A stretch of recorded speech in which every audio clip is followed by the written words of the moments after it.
Welcome to the Heartstrong podcast. I'm your host, Jessica Lindberg. Like many of you, I'm living a life that I just did not expect. And over the years, I've come to value the idea of living heartstrong, of growing through the challenges in my life, and let's face it, the challenges in our times. And I'm on a mission to help you do the same. So each week, I talk to thought leaders, authors, experts, and everyday amazing people who have something to teach us all about living fully amidst our struggles.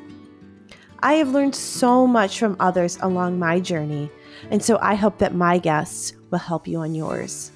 Let's get started.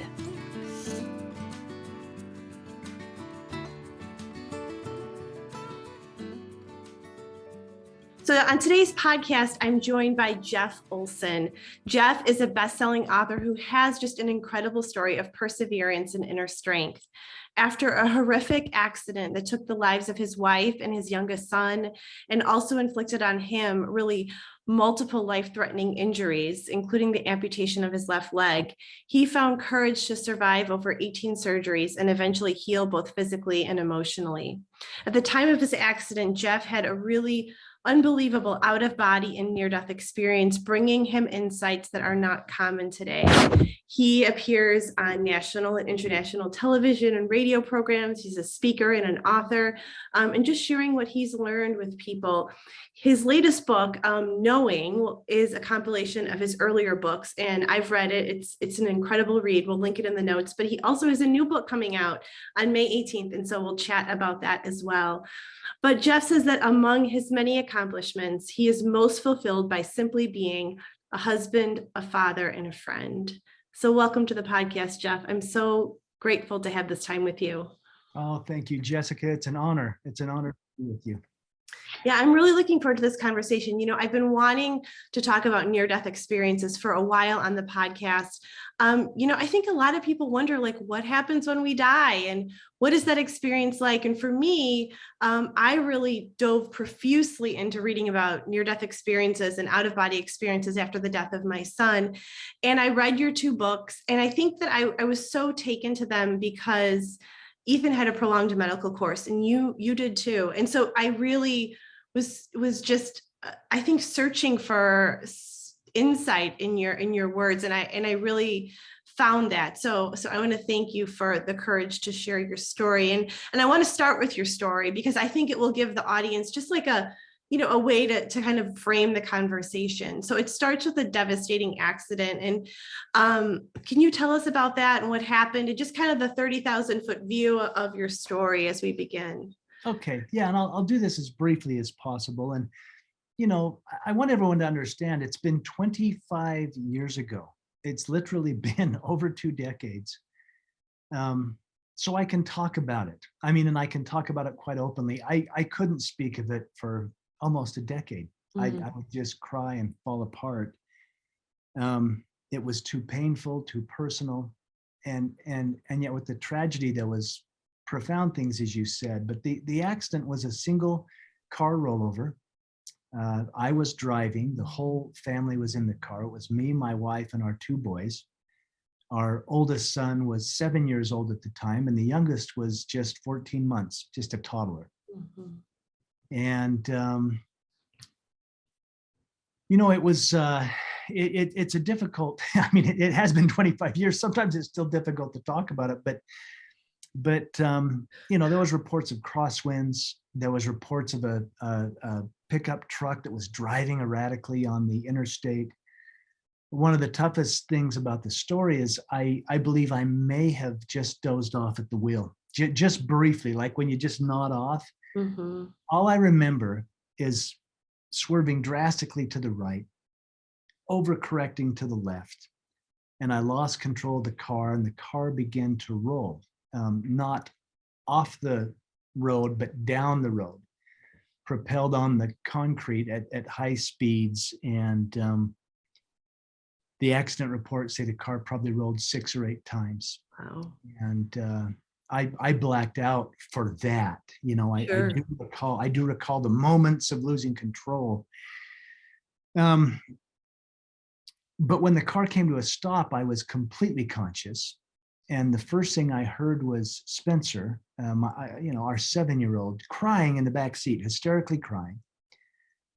And my thought as a father was, I got to get to him. I got to get to my son. He's okay. It was a cry where, and he was banged up a little bit, but it's like, wow, he's okay. I got to get to him.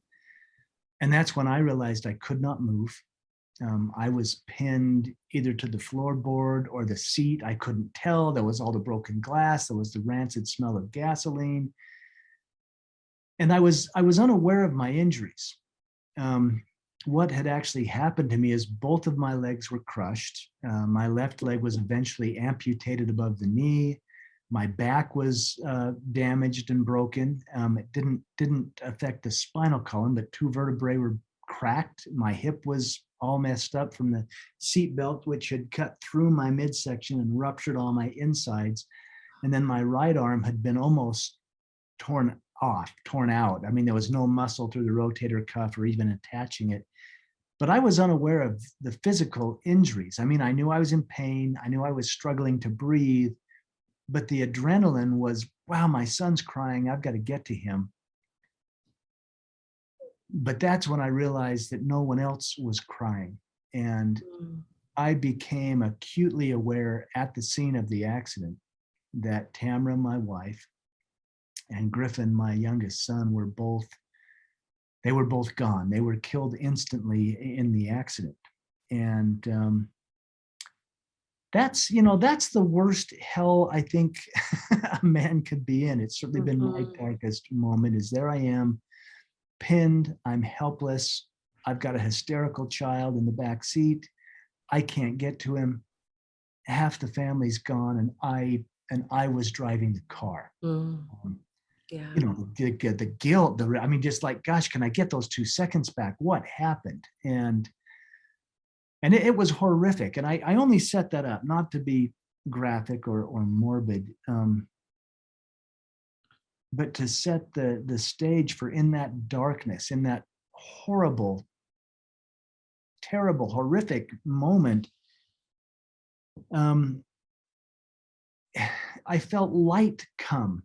And I sometimes struggle for the words to light. Literally, it felt like light came rushing, light surrounded me. The light seemed tangible, almost comforting me in this horrible, dark moment. It felt like I was rising above the accident scene.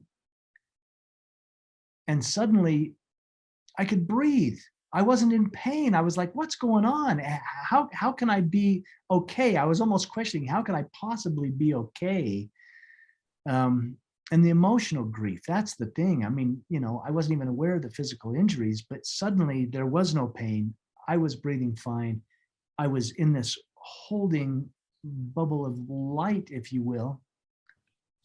And yet, once I came to grips with, wow, I'm okay. My wife, suddenly, who I knew was deceased at the scene, suddenly here she was with me in this light, and she was fine.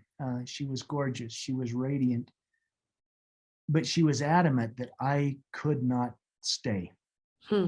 We were having a conversation. She's like, look, you got to go back. You got to go back. You can't come. You've got to go back. And we were literally talking about, if I stayed, Spencer, our oldest son, who was crying in the back seat, would be orphaned. And when we literally had a conversation and made a choice, that I was coming back. And that's just the beginning of this out of body or near-death experience. But that's what happened at the scene of the accident. That's the catalyst for what happened. But there was so much more that we can get into later if you want, about what took place, the conversations, the coming back into this realm, the reuniting with my body, if you will. And then the aftermath. It's like the door never really shut. The door to that other side, if you will. Yeah, it was opened. It was open. Yeah. Yeah. So before all of this happened, I'm curious, like, what did you believe, about, did you ever thought about any of these things before? Yeah. I mean, here's the thing. I had lost a business partner to death a year Mhm. previous to this, a young man, he was an airline, he flew a little twin engine Cessna plane. Mhm. And so both my wife and I had become acutely aware as we watched him at age 29, pass away, and watching his wife, his widow, and all the realities. So we had talked about it. And actually, I was religious. I was a conservative Christian religious guy, and Wow. and I'm not making light of that. I honor that, and yet, the near-death experience kind of blew the lid off of Mm. everything I thought I believed. It expanded it in such a way that was a process too, like coming back and thinking, okay, how do I make sense Yeah. what happened with the overlay of what I believed, and yet, you know, it was just more.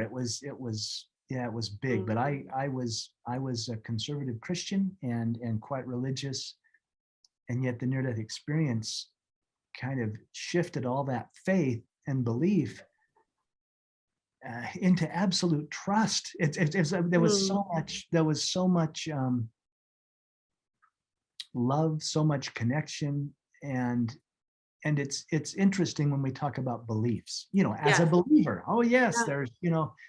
but beliefs are just beliefs. I Mm. mean, until you experience something, and experience to me, that's the only true teacher. Until you Yeah. experience something, you really can't know. It's just a belief.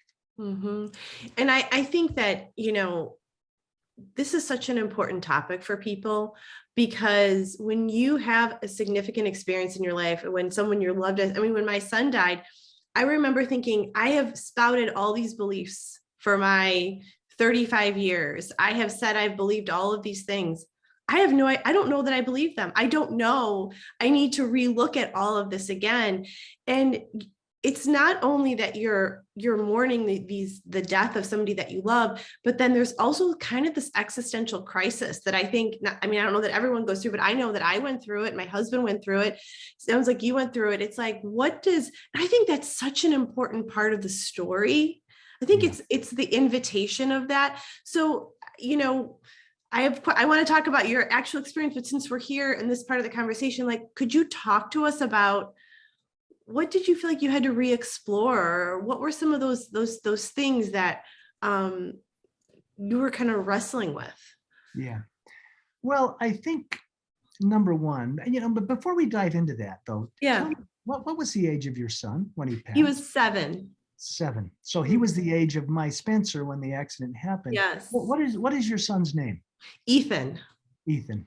Yeah, I love that name. yeah. My business partner had a son, Ethan. And Oh, really? Yes, Ethan yeah, was a very happy kid. He taught me all about living. yes, they do. They Yeah. come, they come as messengers. My little Griffin that was only 14 months old, he taught me a lot in those 14 Mhm. months. And he probably taught me more in graduating, exiting this Mhm. life. He taught me more in his death than he did in the 14 months of life. And yet those 14 months, just like your 7 years, become so valuable, so So cherished, valuable. so like, wow, thank you for that Mhm. year we got to Mhm. be together. And to your question, and forgive me, I just Yeah, want to, no. Yeah. I always, it's context. Anybody who's had a child pass, I don't know. For me, there is no deeper pain Mm. in this world than dealing with the exit of a child. For Mhm. me, it gutted me. I mean, it changed me forever. And I just wanted to connect in that way before Yeah. we moved No, thank on. And you. yeah, and the question you asked about, remind me where we were going before I derailed us here. Oh, no. Well, you kind of said that after this whole thing happened, you had these beliefs and then it kind Oh of yeah, blew the lid off of it, you said. yeah, So yeah. Okay, can so you talk a little bit about what that felt like? yeah, forgive me for digressing, but I just couldn't look at you without knowing about Yeah. your son. So Thank you. yeah, yeah, no, I believed. I grew up believing Mhm. um, that life was a test, that God, was watching and keeping score, and that I was most likely failing the test, and that I was going to be judged, and that I'd never make it anyway. I mean, it's a very, it was a very conservative Christian. Wow, Yeah. I mean, we're lost and burning, and somebody better save us, because we have this chasm between ourselves and deity that can never be bridged by me alone. And I realize, beliefs are a sacred thing. I don't want to tread on anyone's beliefs. In fact, I honor people's beliefs, because that's where they are and that's what's true for them. And so often we get caught up in the truth, and I'm interested in what's your truth, and this is my truth, and this is our experience. But that's what I believed, and I ought to maybe expound on the near-death experience a little bit, so we can bring this to context of what shifted. What changed. And I'll cut to the chase. There was a part of the near-death experience, part of me, that open door going back and forth. And I was in the hospital for almost 6 months. I had 18 surgeries putting me all back together. I had many more life and death, close calls. I threw not one, but 2 pulmonary emboli, the blood clots that lodge in your lungs, and that almost. So there was a lot of stuff going on physically. Spiritually, on an occasion at the end of my hospital stay, and it's probably worth pointing out that the 2 most vivid out-of-body or near-death experiences were at the scene of the accident, before they had to extricate me from the car and life flight me or airlift me to the nearest level 1 trauma center. But the near-death experience was before any narcotics or morphine had been administered. The other profound thing, that may be the most profound, which I'm going to touch on now, happened at the end of my hospital stay. When I was off of all the heavy narcotics, I was simply taking some Tylenol. I was in the rehabilitation wing. But on one particular night, that light came again. I was in the hospital bed, and it was so interesting because I was finally able to sleep on my side. I had laid so long on my back, I'd rubbed all the hair off the back of my head. I was bald on the back of my head. But this night they had stabilized all the abdominal wounds and the colostomy and all that I had to deal with the rupture of my intestines. And I was sleeping on my side, and that light came, that same tangible, loving light. And I was so deep in grief. And it felt again like I was rising above the hospital bed. But on this occasion, the light kind of dispensed, and I was alone. My wife wasn't there this time. It was me alone, but I was in the most beautiful place.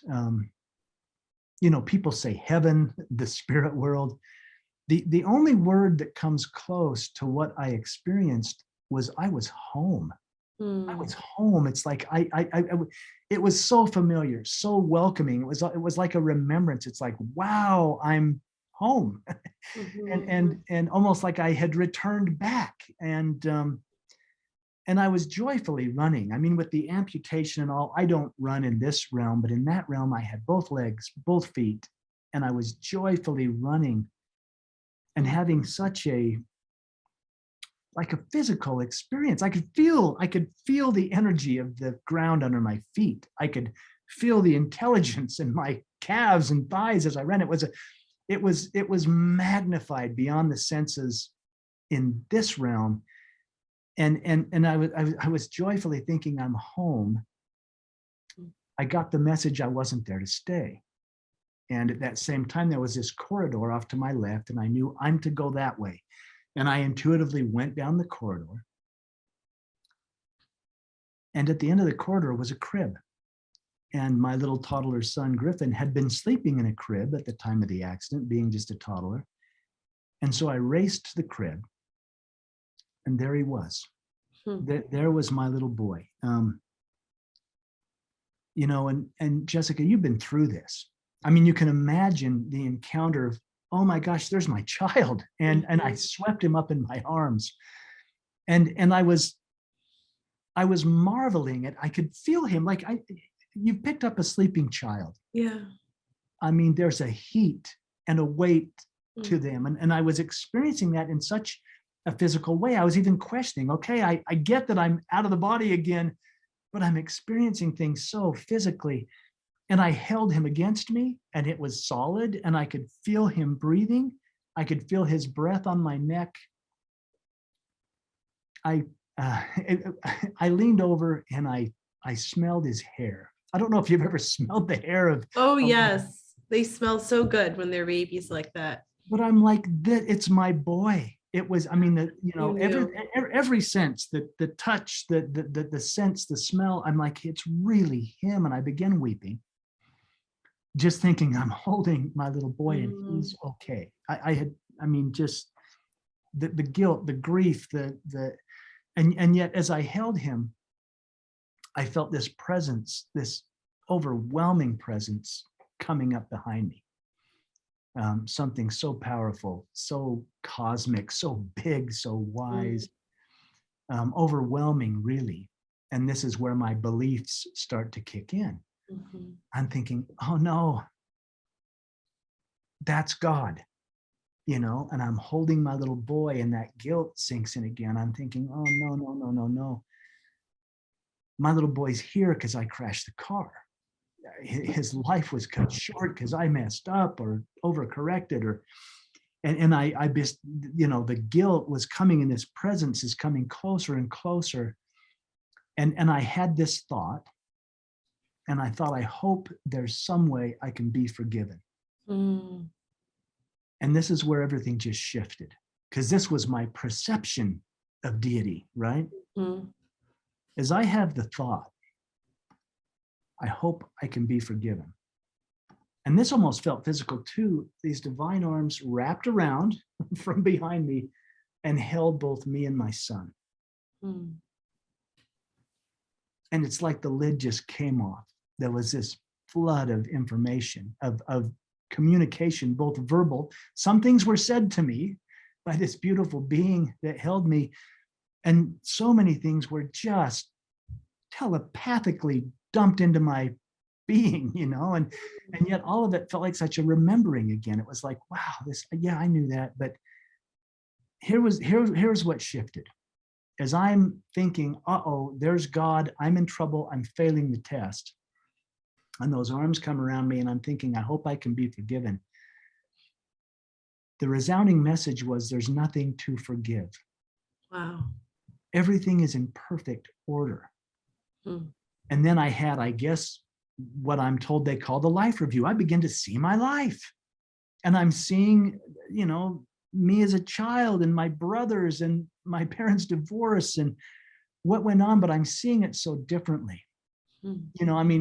For instance, this is one little caveat, and here again, we could talk for 2 hours about this, but I always felt that my big brother was just mean to me. My parents divorced when I was very young, and he was only, gosh, I think he was at the tender age of 8, maybe 7, maybe that 7 years old thing is, and I was like 4,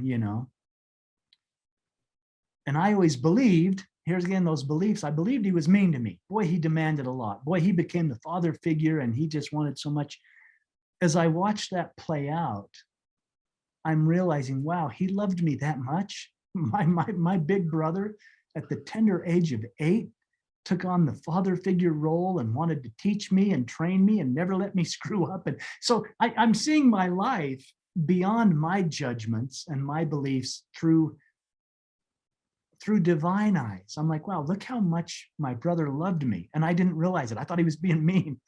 And that's just one little caveat, but I see my life. I realize the accident, and I'm feeling nothing but pure, divine, unconditional love. Love with no conditions. Now we can talk about that, but to experience that, even as I'm looking at my life and saying, well, that was a mistake. I didn't mean to do that. The being is communicating to me, this deity, God, if you will, is saying there are no mistakes. What did you learn from it, my beloved child? And I'm thinking, yeah, but that was wrong. And I knew it was wrong, and I did it anyway. And it was literally communicated to me, that's your judgment of it, not ours. Wow. We love you. And here's where it expanded. So I'm holding my own son. I know this is a very long answer to your very simple question. I'm holding my son. And what's communicated to me is that I am as beloved and cherished and precious as the child I hold is to me. So there's this weird magnification of, yep, I'm looking at my boy and he's perfect and he's amazing and he's divine, and it's being communicated to me, so are you, in this very personal way. But I realized it rippled out to all of humanity. I'm like, wow, we're that loved. Wow. We're that beloved. And it's like I was seeing everything through God's eyes. It's almost, I mean, I say this sometimes and it feels so weird to say it, but when those arms wrapped around me, it's almost like me and my son became one with the divine. And suddenly we were the divine. We were seeing things. I was seeing things in such a different way. But the bottom line is, what I believed, that life was a test and I was in trouble. What I experienced was complete non-judgment, complete unconditional love. And I even said or thought in this communication, wow, I really failed the test. I crashed the car. And what God said to me is, no, my son, it's not a test.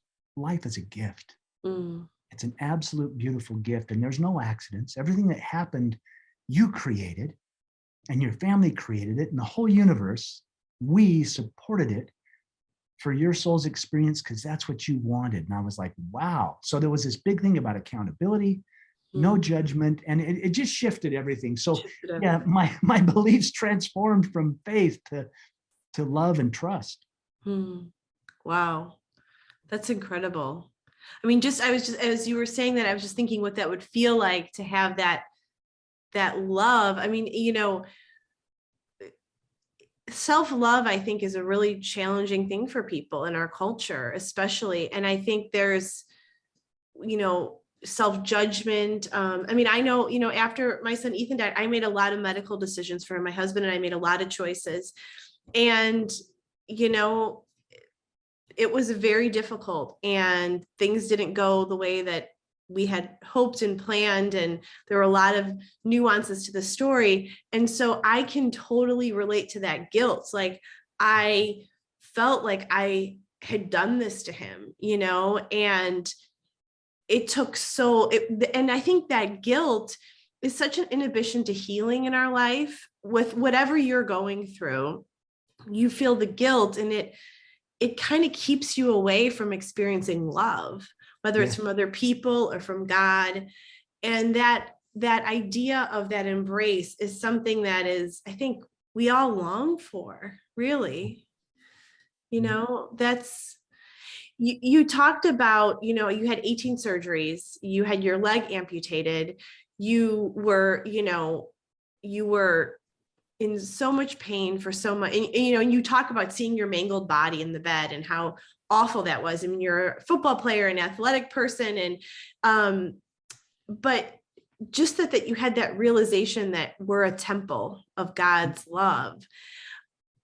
Has that stayed with you, or how have you incorporated that into the life that you live for the last 25 years? What does that look like? It's an interesting question because I'm still a normal guy. I go to work every day. I get mad at the guy on the freeway that cuts me off. And yet the difference is, if I feel even anger, which, see, even now I'm placing judgment. Well, I shouldn't feel angry.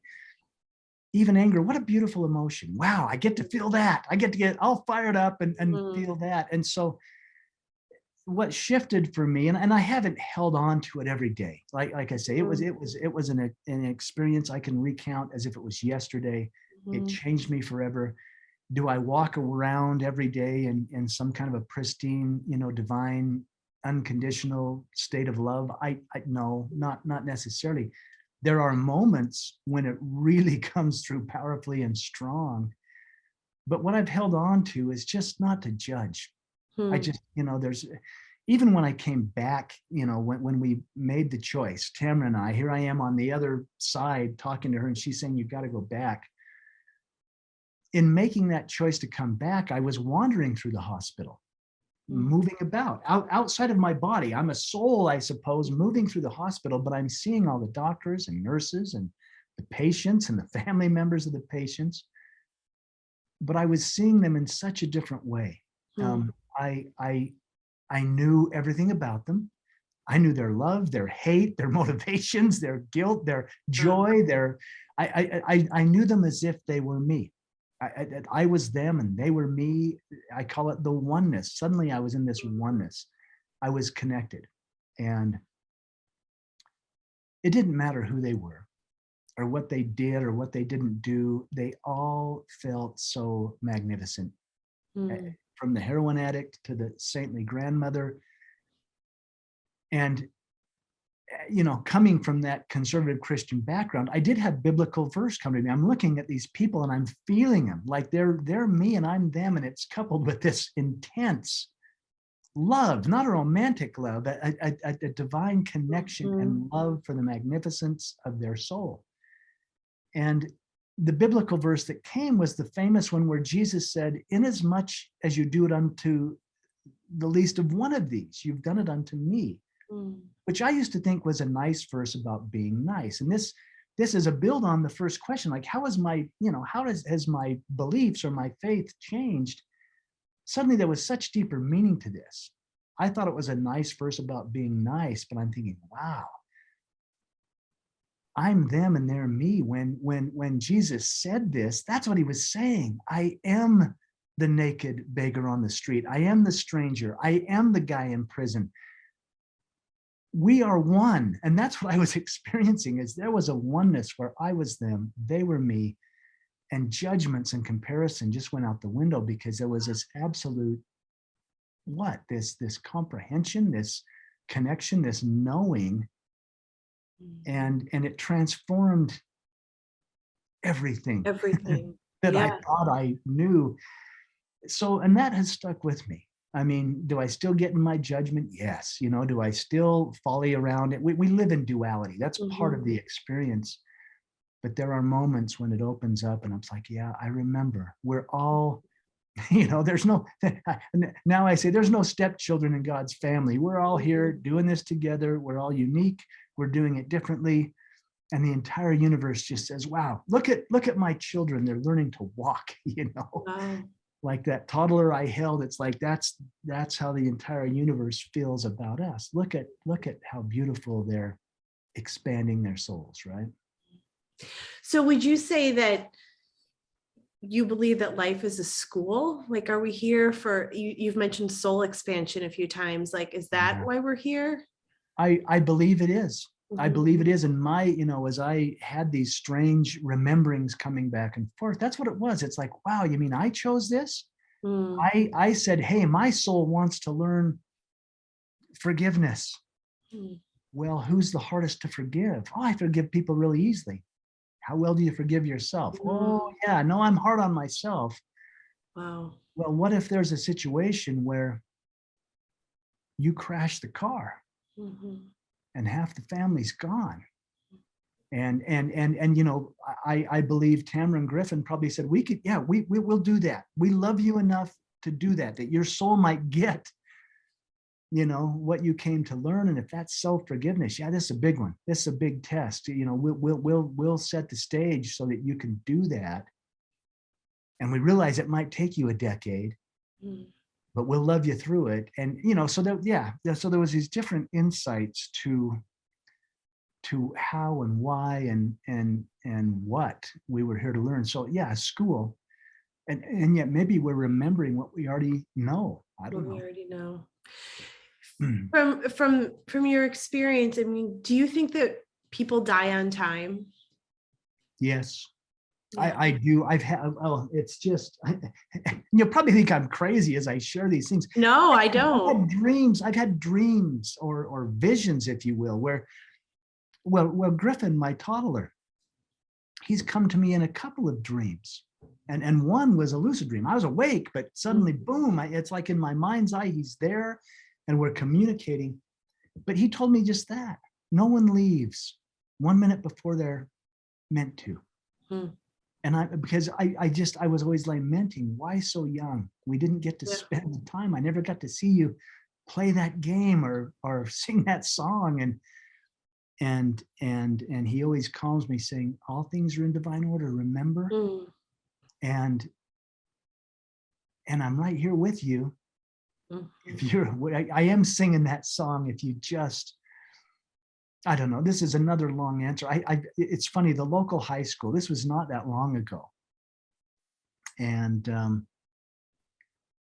they asked me to come and speak at their graduation ceremony. And they weren't touching on the spiritual things at all. They're like, come and speak on motivation, come and speak about perseverance, about taking on the world, no matter what happens. And I said, okay, yeah, that'd be great. And so I go to the high school and I'm sitting there, and I'm ashamed to admit this, but I started doing the math. Wow, how long has it been? And I started counting the years, and suddenly I realized, wow, this would have been Griffin, my son's graduating class. Wow. He would have been 18. These are the kids. These are the kids he would have graduated high school with. And it just hit me like a ton of bricks. And I swear it felt like he just came and sat next to me, put his arm around me and said, that's right, Dad. These would have been my teammates. These would have been my girlfriends. These would have been, it was such an emotional thing. And I felt him so close. And yet he reminded me, but it's all in perfect order because we're still here doing it together. And I had to take the podium, and gosh, they marched those seniors out. Beautiful young people. And I wept. I couldn't even hardly, I had to really get a grip to even give a speech. And it wasn't about motivation. It was literally quite different, but it worked because I think we have angels, I mean, they didn't know he would have been in that class or anything else, but I think those that are on the other side are always working with us, for us. They're watching us, they're cheering us on, and they're laughing at us, and they're not nearly as judgmental of us as we are of ourselves. Wow. Yeah. I have really thought through that as well. And I agree with you. I caught somebody's post today on Facebook. It was somebody was talking about how their child had been stolen from them. I have a lot of friends on my social media feed whose children have died. And that really jolted me because I remember feeling that way. And I don't feel like that now. I remember feeling this isn't fair, and then I kind of have come to the place where Ethan had 7 years, and I think he was here for 7 years, and that was his assignment. That's what he was supposed to come here for. Yeah. And he went through all of these things and why, and some of those questions I don't have the answers to, but I think that was his path, and is it still hard to accept some days? Yeah, of course it is. When you sit in those graduation, he would be looking at colleges now, and there's kids all around me in my neighborhood who are his age, and you just find yourself pausing. You're like, and it brings a tear to your eye, and it is hard. But I also feel like gosh, there's so much more than we can see. That's it. And so I think that's so I'm just wondering, like, did you have that feeling of this is unfair? I'm so mad about this. They've been stolen from me. Did you experience that? Absolutely I did. And that was part of the pinnacle. And I'll share this because I laid for those months in the hospital so angry and yet so guilt-ridden, because who was I to blame? I was driving the car. I mean, the self-loathing and the anger, and this was very key, and this is in the book. And you may recall, when I was holding my son, the divine being that held me gave me a choice, and it was literally communicated. Look, you can hate us, you can be angry at God your whole life and feel like your family was ripped away from you, and that's okay. You can feel that way. You can beat yourself up the rest of your life and feel guilty because you were driving the car. That's a choice. You can do that. But this beautiful, magnificent being said, there's another choice. Hmm. What was communicated, and the figure that held me was male. It was very male, but there was also this divine feminine energy as well. But the divine being who held me, that I call God, said to me, I want you to exercise your will in this. And I'm like, my will? And here again, the conservative Christian said, I thought it was your will be done. And this beautiful being, God, said to me, your will is my will. That's how much we love you. My will has always been that you have a choice. And he offered, you can exercise your will by giving your son to me. You can trust and hand him over. You can hand him off and know he's in good hands, and trust and exercise your will so that you don't feel like he was stolen and ripped from you. At least you made a choice in handing him over and releasing it. And in all that love and all that peace and all that joy, I did. I kissed my little boy and I gave him back. Mm-hmm. Now, there's still days I say, why didn't I just hold on? Why didn't I? But in all, I mean, in that beauty, in that realm, in all that love, it's like, that's right. I can choose. Mm-hmm. I can choose to give him and not have him taken. And that was big for me. Yeah, that is really big. And so you talked a couple times about choice in your book. And so you had the choice. Did you feel like you had the choice to either stay or to continue your earthly life? Did you feel like that was you could have done either one? Yeah, I mean, my experience is this, I'll be very candid. Yeah, there's always choice. I've come to the conclusion that's the only cosmic rule, is there's free will and choice. You get to choose. Now, as I was there with my deceased wife, and we're literally having the conversation about, I got to come back, I really wanted to stay with her.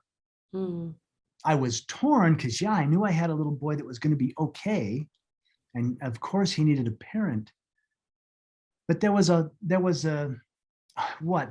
inner knowing, there was a higher knowing. It's almost like my soul knew I was coming back. It's almost like, yep, there's been a plan, there's a blueprint. You can always change it. You've always got free will. But somehow my higher knowing was, yeah, I'm going back. And we already decided this in some weird cosmic way.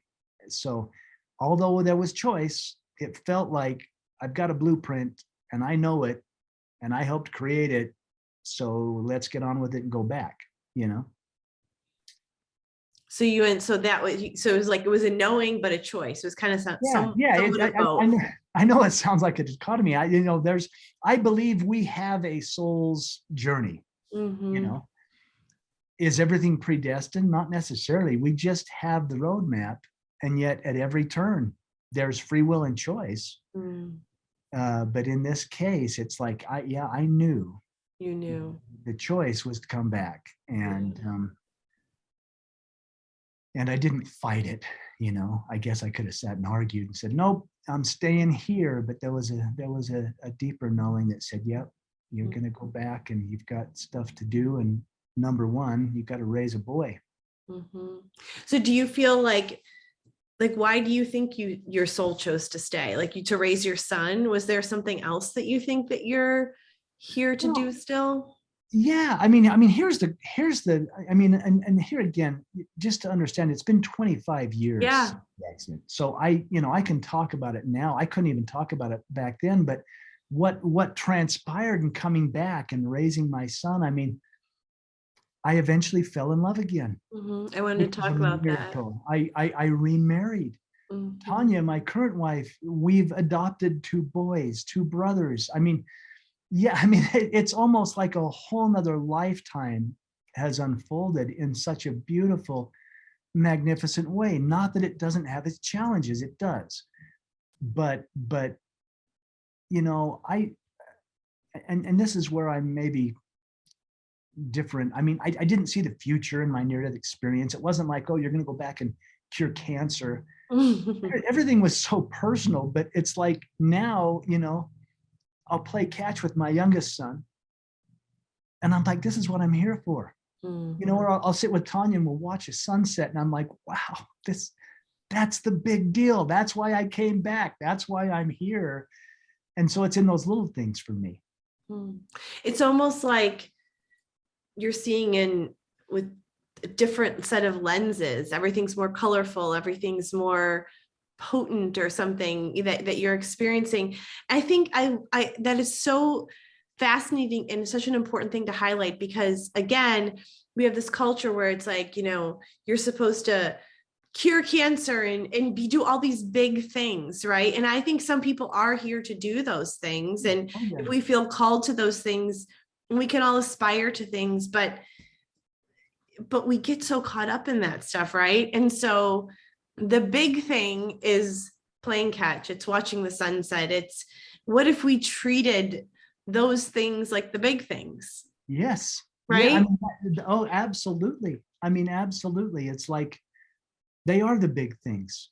You know, they really are the big things. And I mean, in my whole near-death experience, there was no judgment. It wasn't like, well, you need to do this, or we expect you do that.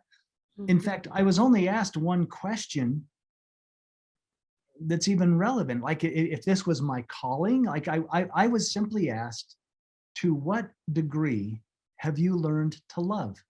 That was it, you know, and I don't know any greater love than the people under your own roof, you know, or you know, I mean, it was so personal and poignant, but you said that so perfectly.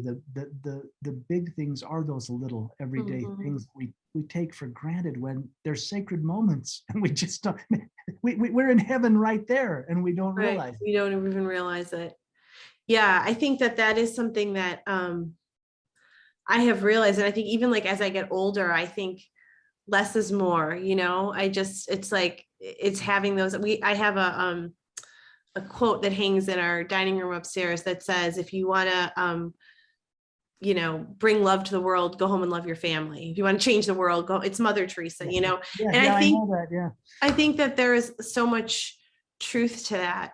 So, I mean, there's so many things that I could ask you, but I want to ask you, for the person listening who is grieving the death of someone that they love, or wondering how they're supposed to work through this, and, you know, wondering what they believe and if that person is with them. And I know you've already iterated this, but like, what is your message to that person who is like in that space that you are in, just deep grief and anger? And I mean, I just remember being it's almost like you're in a thick soup, like you can't even move, your whole body is heavy, it's awful. I used to say that I felt like I was in cement. I couldn't, like, it was so heavy. I mean, what would you say to somebody that's there? You know, I remember those days well. And they still, any given Tuesday morning, you know, the wave of grief hits. Keep breathing. I mean, that's just keep breathing. I mean, I don't mean to be emotional about that, but sometimes you just got to get to the next breath, and then maybe the next one, and then maybe there's 20 minutes, and then maybe an hour goes by. It will get better. It will get better.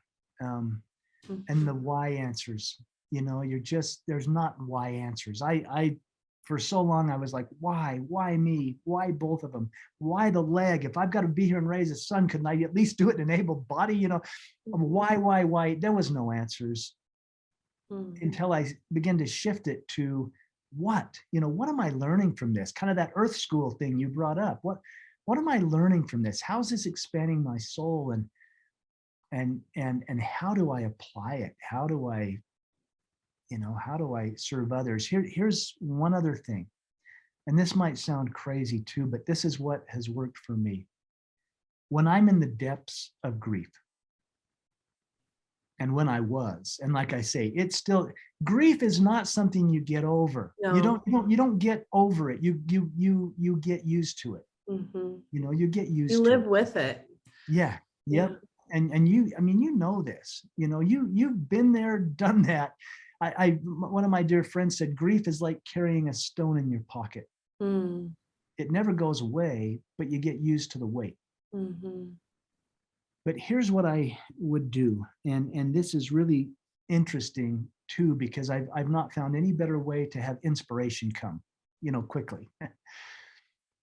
I'll get in a place and I'll be still. I'll get quiet. And like I say, in my before the near death experience, I would pray, but I was talking, I was saying all this stuff. Now when I pray, I shut my mouth and I listen. Mm. But I'll get in a quiet place and I'll simply ask the question, especially when I'm in the depths of grief, guilt, hurt, whatever.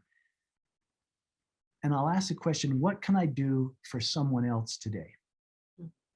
And almost immediately ideas will start popping. Somebody's face will appear in my mind's eye. I'll have that thought, gosh, I ought to text mom. I haven't talked to mom this week. I mean, the simplest little thing, but somehow when we shift it, or when I shift it outward focused, instead of like, help me, why me, me, by simply shifting it to what can I do for somebody else? And if it can be a simple thing. I mean, gosh, it might be, you know what, I'm going to give a candy bar to that homeless guy down on the corner. Somehow the healing comes back tenfold. Somehow I feel way better for doing some silly random act of kindness. And it gets me through the day, or to the next hour, or to the next breath, or whatever that looks like. Yeah, no, I think that's a beautiful answer. And yeah, I think it's very practical too. That I think so. In your life, do you still have these dreams, or you said the door was kind of open? So, do you still communicate with Griffin or Tamara or other people? Like, what has that been like as the years have gone on? I have two of the most magnificent guardian angels. Mm. And I'll promise you, you do too. I mean, Ethan is a magnificent guardian angel. Boys don't leave mama without a big assignment as a guardian. And yeah, I mean, it's very interesting. I had a dream, a vivid dream. I had a vision. I'll just say it. I was wide awake when this happened. It was a very strange, transformative experience. And this is just before the book came out. And I'm myself standing in this old, beautiful pasture that we, was part of the farm. And the thought of Griffin, 14 months. I looked over and there was this young man. It wasn't a toddler. This was a young, magnificent man, but I knew in a glance, that's him. That's Griffin. And I wanted to rush to him. And I couldn't get to him, but he looked at me. We locked eyes and that nonverbal communication started. And he communicated, I wanted you to remember this, Dad, when you were 14 months old, so that you will know. I'll never forget being your little boy. And I'll never forget what it was like to have you as my dad. And I just, it's still emotional to talk about it, but I just, at that point, wild horses couldn't have kept me. I rushed to him. And again, it felt very tangible. I embraced him, he embraced me, and he's this big hunk of it. I mean, he's taller than me and bigger than me, but here I am holding my boy, who's really a grown man, holding me. And then he did whisper, not nonverbal. He whispered in my ear. He said, Dad, I have a message for you. And I'm like, what is it? What is it? And he said, here's the message. He said, I love you and I'm proud of you. Wow. And I just lost it, And yet what it was is that was right before the book came out. And it was I felt like it was his acknowledgement of saying, okay, you're doing some of the stuff that you survived this for. Yeah. And for him to say, I'm proud of you, made me keenly aware they're there. Our loved ones who have passed, they're watching us, they see it. And I also was aware, he was aware of my follies too. I mean, there's a lot that I might not be proud of, but he was saying, no, I'm proud of you. It's kind of back to that no judgment, that full love and acceptance. Oh yeah. Yeah. Wow. That's beautiful. Well, I mean, Jeff, your story is incredible. And I'm almost speechless, to be honest with you, at listening to your words. And I'm coming up on 10 years of my son, Ethan. He died in 2012. And for me, I will say it's been an unexpected wave of grief. I wasn't expecting it. And I'm in a good place, and I've worked through so many of these things we've talked about. And I'm so at the place of extreme gratitude that he came, and I know he's with me. I was in Boston about a week ago, and I walked into a store, and literally as I put my foot inside the front door of the store, his favorite song started. Yeah. So I know that's him. I know he's like, hey mom, I'm here, and just listening to your words, it's just been such a comfort to me too, to hear them, and just to remind me of what I know that I know. And just to kind of rest in it. And when we are loving our people, I think one of the things I also have taken from this conversation is we think we have to do things, like, for example, I run a nonprofit organization that serves children and families with my son's illness. And I've really become aware recently, I could give it away tomorrow. He doesn't need me to do it. If that's my soul's journey to love people and to make an impact in that way, that's okay. But just this realization that they don't really want anything from us. And do you feel that? Yeah. Here's the crazy thing. I even experienced this with what I call God. There was no expectations. There was only love. That was unconditional love. Yeah. I have never felt that, Tamara or Griffin had expectations in any of these dreams or visitations or whatever you want to call them. They just love us. They just love us, period. That's it. And that's it.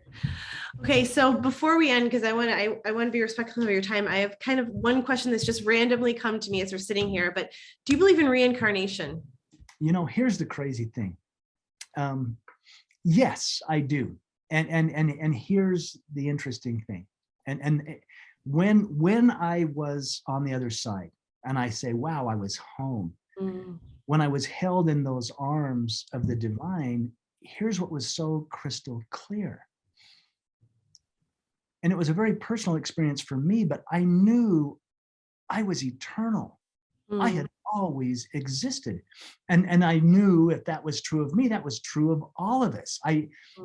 When I can't, there aren't words to describe when these beloved arms held me and suddenly I, was in this different consciousness. Wow, I'm an eternal being.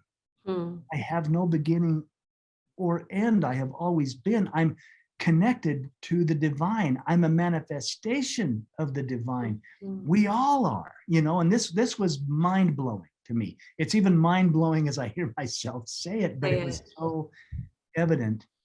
And so, if I'm eternal, well, gosh, how many experiences have I had? And I don't believe we just sit on a cloud and play a harp when it's done. I've had vivid recollections of perhaps past lives, and it's very unorthodox to talk about that, in some circles, but why not? And if there's nothing but love, why not? And that's the beauty of having these experiences in our life where we have something really difficult that kind of jolts us and kind of cracks us open and then opens us up to asking these questions. I think asking questions and things that you're wondering about is the most important part of this journey. I think that's one of the reasons we have them, is because we can become more who we were created to be. We can, that self-discovery piece, I think, is such a beautiful part of the journey. And I echo that. I want people listening to know that you can ask the questions, you can wonder about things, you can find out about them, you can ask people what they think about them. I mean, that is part of, I think, the healing journey. And that is what I love about this conversation, is that we've talked about things that are very unorthodox, right? That a lot of people might feel uncomfortable talking about, but I think that's where it's at. And I think that is what has gotten me through these 10 years is that discovery. Yeah. Well, and you're so wise. I mean, I love what you said. The question's more important than the answer. In fact, you never get your answer unless you're willing to ask the question, right? Yeah. And these life rocking events, they bring up a lot of questions. Mm-hmm. They bring up a lot of questions. Yeah, and a lot of invitations, right, to discover more of who we are. So, well, I just want to thank you, Jeff, for your time. I mean, your story is incredible. You're so generous with your time and sharing this with us. And I really look forward to hearing this. And I will link people can find you. We'll link your Instagram account. Is that the best place for people to find you if they want to follow you? Yeah. Instagram's fine. Facebook's fine. Email, website. Okay. Yeah. We'll link all that. And then you have a new book. Lastly, I want to touch on that real quick. Oh, yes. May 18th, you've written a book with your son, Spencer, entitled Where Are You, right? Is that the correct? So tell us just real quick about that before we close. Oh, I'm so excited about this. Spencer, who was only 7 at the time, a child,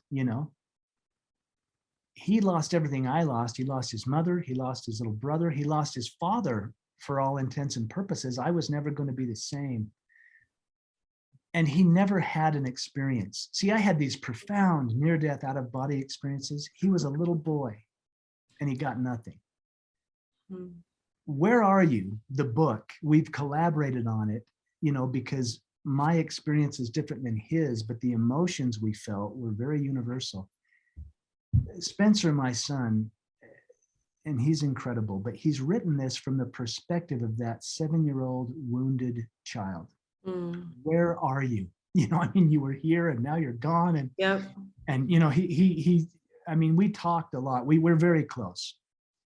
And, he told me at one point, he says, Dad, I've begged for 12 years since I was a little boy just to feel Mom, and I've never had a dream. And you say she came and visited and Griffin showed up, but I never got that. He was angry and hurt. And yet he's become the most compassionate man I know. But Where Are You is written from that. He's an adult now. He's 31 years old, but he wrote it from that 7-year-old perspective, but it covers the healing journey. Where did he find peace? Where did he find peace based on, he wasn't having a near-death experience. He was just a little kid that got the whole rug pulled out from under him, Yeah. I'm excited about the book. May 18th. It'll be available on Amazon. Okay. We'll link that too in the show notes. And that's powerful because there's a lot of siblings and kids out there that go through this and they need words and ideas to kind of help them with their story too. So Jeff, thank you so much for your time. This has been such an incredible conversation and I really appreciate it. Oh, you're so welcome. Thank you for having me. Thank you for joining me here on the Heartstrong podcast. Please rate and review this podcast and share an episode that you love with a friend. And when you do, it helps us continue our mission of encouraging people to grow through the challenges in their lives. This podcast is brought to you by the Ethan Lindbergh Foundation and the Heartstrong Collective. To learn more about our work, please visit theheartstrong.com. We'll see you back here next week for another episode of the Heartstrong podcast.